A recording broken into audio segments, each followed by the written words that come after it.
Welcome back guys. आज अपन पढ़ेंगे BA third year English literature paper 1 का यूनिट 3 एम्बिग्यूटीज एंड ट्रांसलेशन।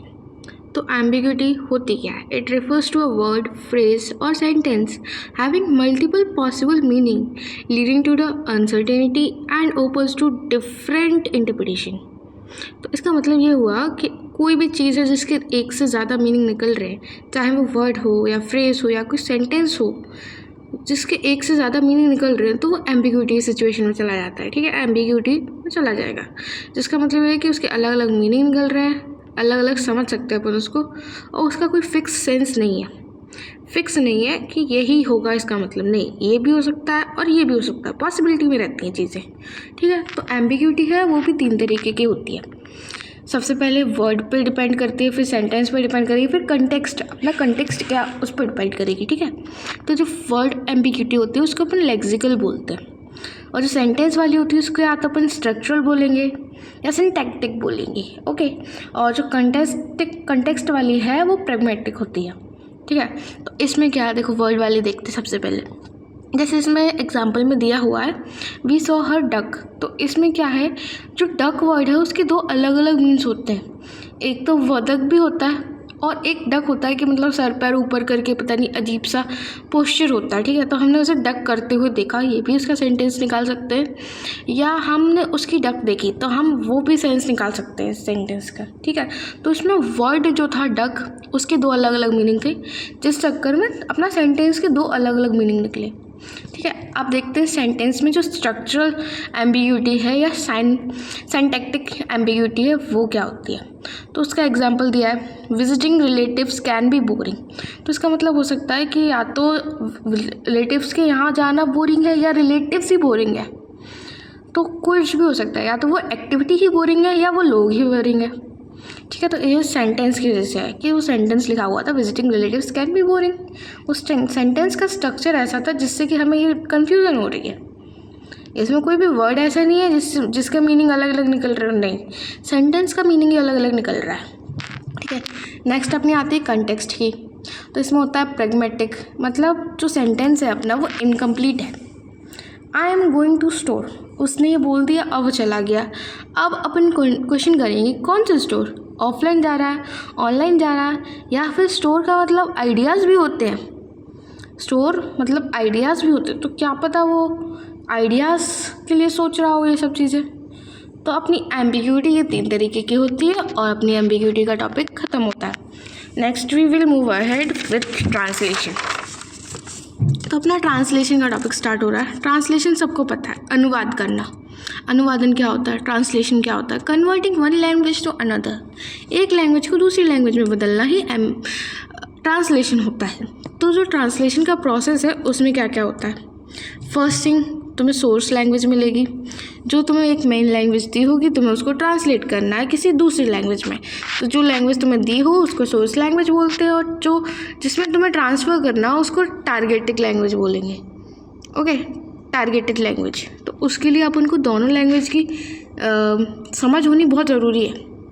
अपन को एक्यूरेट मीनिंग पता होना चाहिए उस लैंग्वेज में उस शब्द का क्या मीनिंग है। ठीक है, तो उसमें मीनिंग आ गई, ग्रामर पता होनी चाहिए जिससे कि अपन उसको इफेक्टिवली लिख सकें, लोगों के बीच इफेक्टिवली बता सकें, और हमें उस लैंग्वेज का, उन दोनों लैंग्वेज का कल्चर मालूम होना चाहिए, क्या कल्चर है उनका।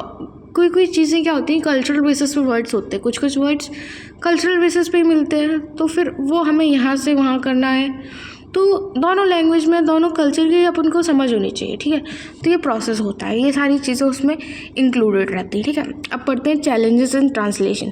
तो ट्रांसलेशन करते टाइम अपन को क्या क्या चैलेंजेस फेस करने पड़ते हैं, तो वो फर्स्ट तो अपना होता है लैंग्वेज स्ट्रक्चर। लैंग्वेज का स्ट्रक्चर बनाना आना चाहिए अपन को परफेक्ट, जो होता है like subject plus verb plus object, ये लैंग्वेज का स्ट्रक्चर होता है, तो अपन को सब आना चाहिए। फिर ईडियम्स और उसके एक्सप्रेशन पता होने चाहिए, लाइक जो मुहावरे होते हैं उनको ईडियम्स बोलते हैं, तो हर जगह के अपने अलग अलग मुहावरे होते हैं, तो हमें उनका मतलब पता होना चाहिए।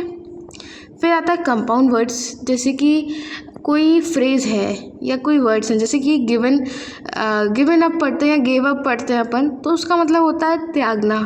लाइक 2 वर्ड्स हैं, तो कंपाउंड वर्ड हो गया, उसका मतलब केवल त्यागना है। अगर हम उसका लिटरल कंटेक्स्ट मीनिंग ले जाए तो कुछ और होगा, गिव अप, ऊपर दो, कुछ ऐसा कर सकते हैं ना अपन उसको, ठीक है। तो कंपाउंड वर्ड्स के मीनिंग पता होने चाहिए। अब नेक्स्ट चीज़ आती है मिसिंग नेम्स।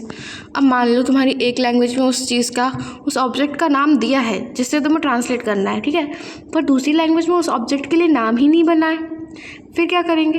तो उस मिसिंग नेम्स की जगह अपन क्या यूज़ करेंगे वो जानना भी अपन को चैलेंजेस हो सकता है कि अपन उसका क्या सही मीनिंग क्या लेके आए।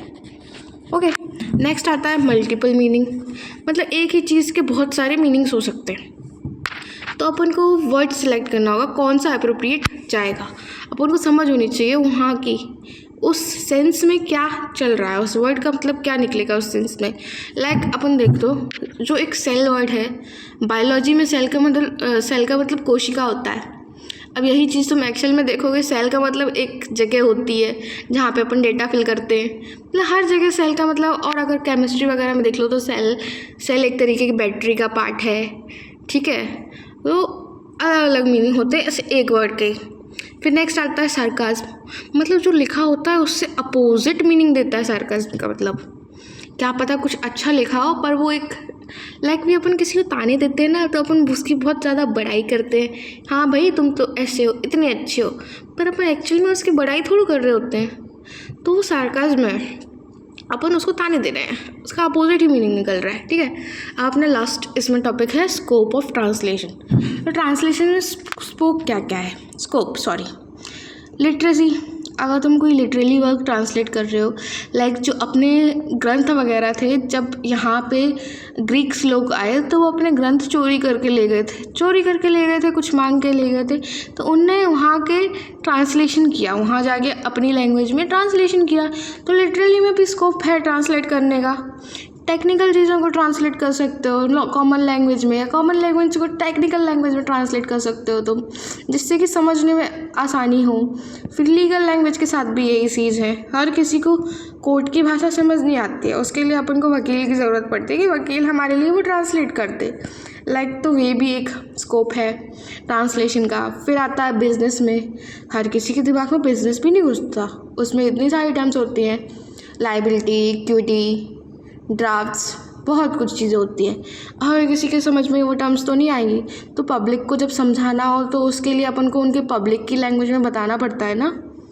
ओके, नेक्स्ट है वेबसाइट। लाइक कोई हाई-फाई अच्छी वेबसाइट है, अब वो नॉर्मल इंसान को समझ ही नहीं आ रही उसमें जो ऑप्शन दिए उनका मतलब क्या है। अब उसको कंफर्टेबल बनाना है लोगों के साथ में, तो अपन ट्रांसलेशन का यूज़ करते हैं। कोई भी वेबसाइट खोलोगे तो आपको सबसे पहले गूगल ट्रांसलेशन बोलता है convert this website to Hindi, that's also a scope. अब यहाँ AI ने जगह ले ली है, ऐसे ही वहाँ पे लोग जगह लेते थे ट्रांसलेशन में।